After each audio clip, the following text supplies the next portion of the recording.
So I just finished reading a really interesting book called Brainwashing Children by John T. Steinbeck.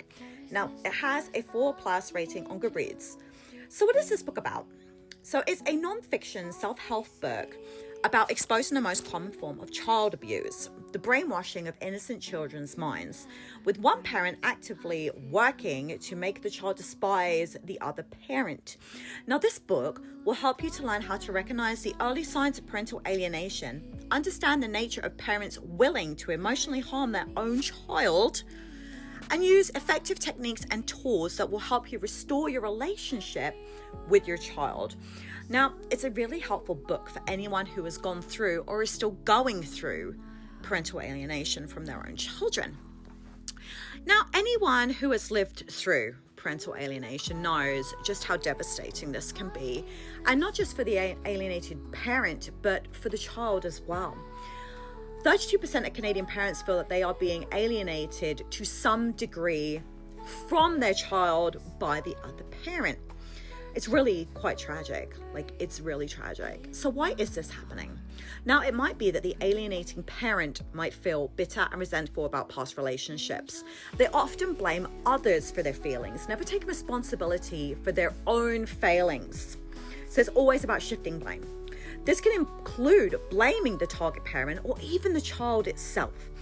Now, these parents often come from troubled families. They may have had controlling or dysfunctional family backgrounds. This can make them more likely to alienate their children from their exes. Now, this is personal for me because we have felt the sting of this in our own family.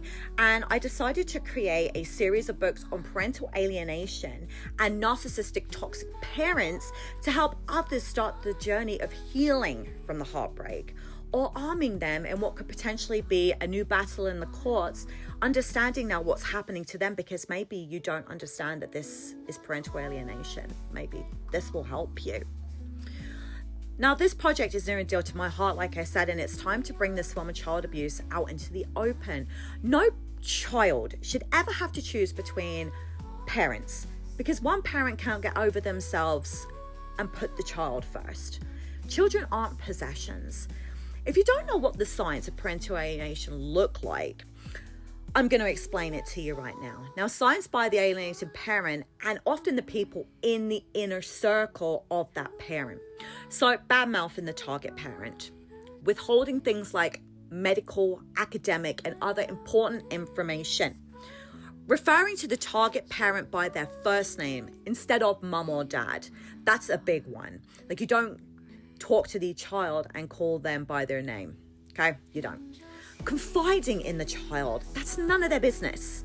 Telling the child that the target parent does not love them and they have abandoned them, even when all the court documents prove the other parent is actively trying to cut ties.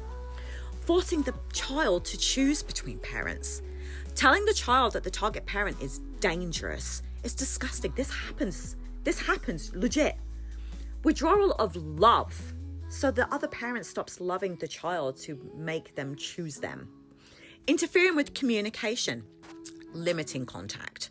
Now, we're lucky in Canada because we have Section 16, Part 3 of the Divorce Act. It enforces a parent to facilitate a healthy relationship with the non-custodial parent. And now we have Bill C-78, which means alienation can now be factored into custody and family courts. So please don't give up hope. Have you ever had to deal with a toxic ex while parenting? I'm going to be bringing you a lot more books this week, hopefully books that will help you to heal, help you to understand what's going on, or maybe bring you some clarity in how to take your next step in rebuilding your relationship with your child.